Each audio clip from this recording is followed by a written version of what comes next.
Bonjour, dans cette série de vidéos, je vais montrer comment on peut utiliser les scripts de Google pour prendre l'information d'une feuille de calcul pour les meubler à l'intérieur d'un onglet qui se retrouverait à droite. La première étape, c'est d'aller dans l'outil et de créer un éditeur de script. Et ça va ouvrir une page qui est semblable à celle-ci, sauf qu'au point de départ, la seule chose que tu retrouves, c'est une fonction par défaut. Moi, j'ai modifié le nom de la fonction pour l'appeler exemple 1 HTML. Ensuite, tu as besoin d'une variable pour gérer l'interface graphique de la feuille de calcul. Et c'est pour ça que je crée une variable UI pour User Interface, puis il va chercher le User Interface du spreadsheet. Donc, c'est ce que fait cette ligne de code-là. Et si tu remarques juste en dessous, j'utilise ma variable UI pour utiliser la fonction show sidebar qui va justement générer la barre qui va apparaître du côté droit. Cette page-là ou cette sideshow bar-là doit être générée à partir d'un fichier HTML. Et les deux lignes précédentes vont justement aller créer ou générer ce code-là. Au point de départ, je dois avoir un template. Donc, j'ai une variable template HTML qui va utiliser les services de Google pour justement générer ma page à partir d'un document standard, un document que je dois créer au point de départ. Donc, j'ai besoin d'un fichier HTML, je vais aller dans les fichiers et cette fois-ci, je vais ajouter un HTML et je dois l'appeler choix équipe ou du moins, je vais l'appeler avec le même nom que j'utilise de l'autre côté. Note que le point HTML va s'ajouter automatiquement, donc je n'ai pas besoin de l'écrire et j'ai la structure de base d'une page web. Je pourrais commencer peut-être par avoir un en-tête de niveau 2 dans lequel je pourrais écrire le titre de ma page. Je pourrais l'appeler équipe ici avec un S, naturellement avec l'étiquette de fermeture qui lui est rattachée. J'enregistre le document ou CTRL S pour enregistrer et quand je reviens à mon code maintenant, j'utilise la fonction en fait, je sélectionne la fonction que je veux exécuter et quand je clique sur exécuter, le code est lancé et de l'autre côté, maintenant, tu retrouves que dans mon onglet, j'ai exactement mon en-tête de niveau 2 avec équipe. Maintenant, si je veux ajouter de l'information, je peux utiliser certains symboles. Puis en fait, le symbole point d'interrogation permet d'ajouter du script ou du code à l'intérieur de ma page. Ce code-là va être exécuté sur les serveurs de Google et va être généré automatiquement en utilisant mon script. Et de ce côté-là, je pourrais par exemple utiliser une variable que je vais appeler équipe. Et si je veux afficher le résultat, je dois utiliser les symboles point d'exclamation plutôt avec égal qui indique à Google que le contenu de la variable ici doit être affiché à cet endroit-là. Cette variable-là, la façon de créer le lien de notre variable du côté HTML vers notre code Google Script, c'est en modifiant notre variable template HTML et je vais utiliser le même nom ici, le nom équipe que j'utilise de ce côté-là et le même nom que j'utilise ici dans mon HTML. Maintenant, cette variable-là, je peux lui donner, je n'aurai pas le choix de l'appeler Canadien Montréal, Canadien Montréal ici. Et si j'enregistre le tout maintenant, je vais vérifier que j'ai enregistré de l'autre côté également, CTRL S. Et quand j'exécute ma page maintenant, je vais voir que Canadien Montréal s'ajoute à l'intérieur de ma page web.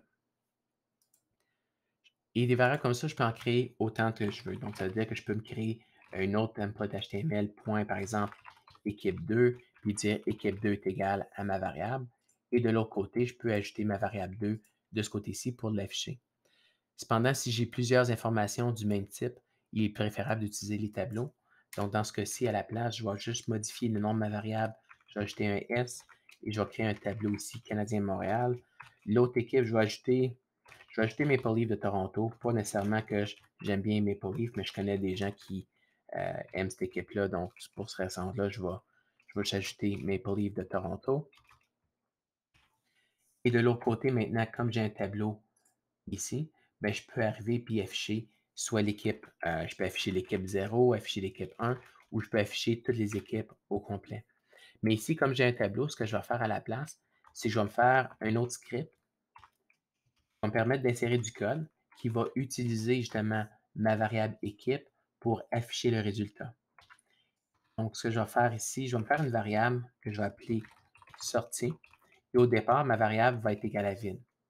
Et je vais utiliser cette variable-là sortie qui va être mon HTML que je vais générer tout le long. Première ligne de code ici ensuite, je vais dire sortie plus égal pour ajouter une valeur. Puis là, je pourrais ajouter par exemple l'équipe à la position 0. Je vais ajouter ensuite un BR Je vais utiliser les guillemets doubles ici pour afficher mon BR et je vais faire la même chose pour l'équipe numéro 2, les Maple Leafs de Toronto. Ensuite, ici, je vais juste placer mes tabulations au même niveau. Donc, j'utilise mon tableau à chacune des positions. J'utilise une variable sortie pour construire mon code HTML que je vais générer, ensuite que je vais afficher, ensuite un peu plus bas. Je reviens à mon code ici, j'enregistre et j'exécute le programme. Et maintenant, je devrais avoir de l'autre côté mes deux équipes, Canadien Montréal, Toronto Maple Leafs, qui apparaissent sur des lignes séparées justement à cause du HTML. Naturellement, une book for serait préférable parce que si j'ai plusieurs éléments dans mon tableau, ce serait plus pratique d'utiliser une book for. C'est pour ça que j'ai créé ma variable sortie qui est égale à vide au point de départ, dans le sens que si j'ai ma book for, j'ai ma variable i qui doit commencer à la position 0. Ensuite, je vais faire ma book for tant aussi longtemps que i est plus petit que mon tableau équipe.length, donc pour la longueur de mon tableau. Et ensuite, i++ pour que la valeur de i augmente à chaque passage. Et là, ensuite, je vais reprendre en fait cet élément-là. Je peux le réécrire à l'intérieur ici, mais en utilisant plutôt l'index i, qui va être égal la première fois est égal à 0, puis ensuite égal à 1 pour la longueur complète de mon tableau.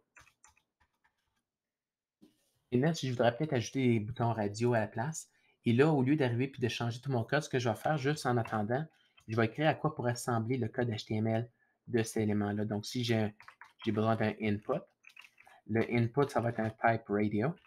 Puis là, je vais prendre les guillemets simples juste à l'intérieur de mon HTML ici. Donc, type radio, j'ai besoin d'un name également qui va être le même pour chacun des éléments.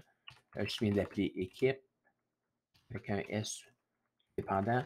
Puis là, je vais faire donner un ID. Puis le ID, disons, je l'appelle équipe, puis ensuite position. Pour le premier, ça va être équipe 1. Tiens, on va commencer à 0, équipe 0, ensuite équipe 1, équipe 2, parce que chaque ID doit être différent pour chacun. Ensuite, je vais avoir le nom de l'équipe, nom de mon équipe, et finalement, tu viens d'ajouter un BR à la fin. Donc ça serait le HTML que je voudrais avoir à la place. Maintenant, ce que je vais faire, c'est que je vais utiliser les guillemets doubles parce que je sais que je dois créer une chaîne de caractères avec ces éléments-là. Je vais faire juste attention quand tu utilises les guillemets doubles à l'intérieur de Google Sheets. Des fois, il y a tendance à doubler les guillemets, donc juste faire attention lorsque tu écris l'information.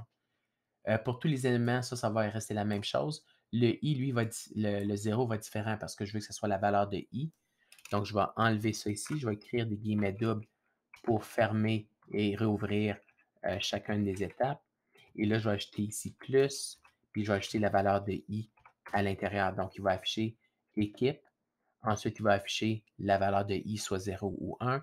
Et ensuite, il va fermer le ID. Pour le nom de l'équipe, je vais utiliser le même principe. Je vais prendre des guillemets doubles ici pour l'intérieur. Je vais ici utiliser les symboles plus pour construire mon message. Et l'équipe, ça va être justement le nom de la position dans mon tableau, donc les données que je vais afficher de l'autre côté. Une fois que j'ai reconstruit mon message HTML, je vais juste reprendre l'information que j'ai ici. Je le prends et je le rentre à l'intérieur. Je vérifie que tous les guillemets apostrophes sont bien complétés de chaque côté. Ça semble être correct. Donc, si j'enregistre le tout maintenant, je reviens à ma page web et je relance une autre fois le résultat. Je devrais avoir de l'autre côté les radio buttons associés à chacune de mes deux équipes.